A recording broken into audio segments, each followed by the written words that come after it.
Thank you to all who have supported this project, and thank you to those who have always supported the veterans of this area.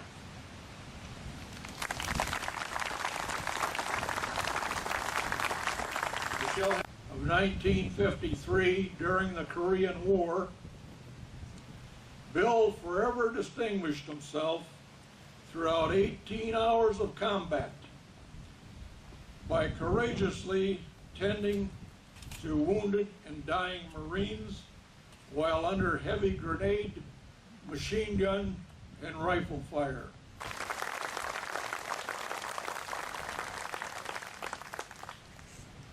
It is my great pleasure to be here today for the unveiling and dedication of the William Charette Bronze Bust and the Ascent of Heroism Veterans Monument. It was an honor to sculpt the William Charette 1.5 times life-size portrait bust. In my research, I read about his heroism and extreme courage in putting others' lives before his own in the field of battle. A selfless series of acts that are the foundation of devotion to duty. I read everything I could about William and studied the photographs of him wearing his Medal of Honor. I had heard stories about his humility, his character, and the war wounds he sustained.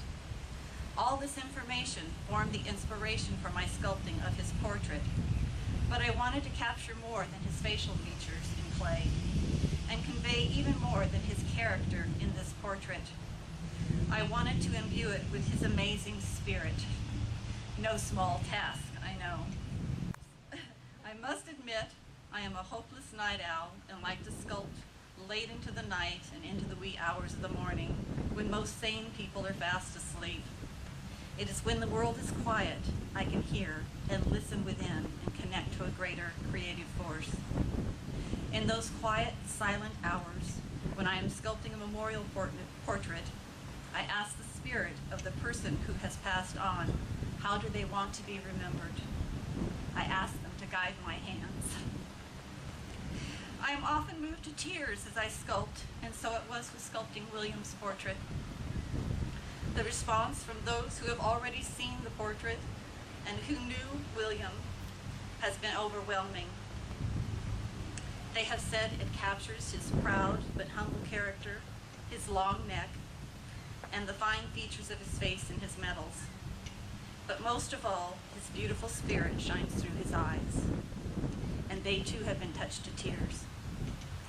These are cherished words for a sculptor to hear.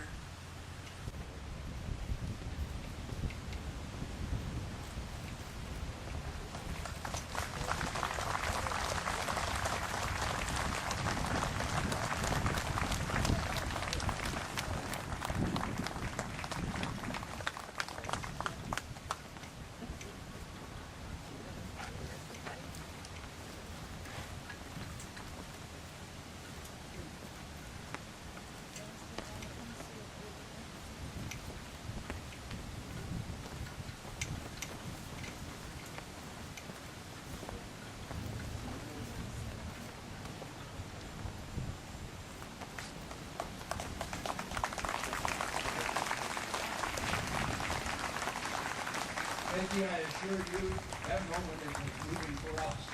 Look at this tree. Research for all that was done by Ralph Gancock there.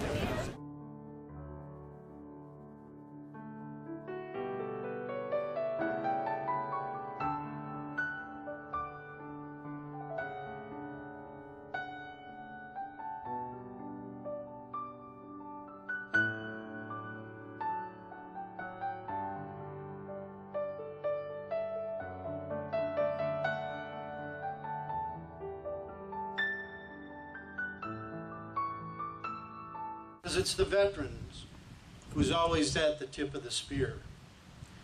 Every day, all day and night, since the Revolutionary War. And we're going to make sure it stays that way. He might take this occasion to gently remind all of us gathered here how blessed we are to live in this great land.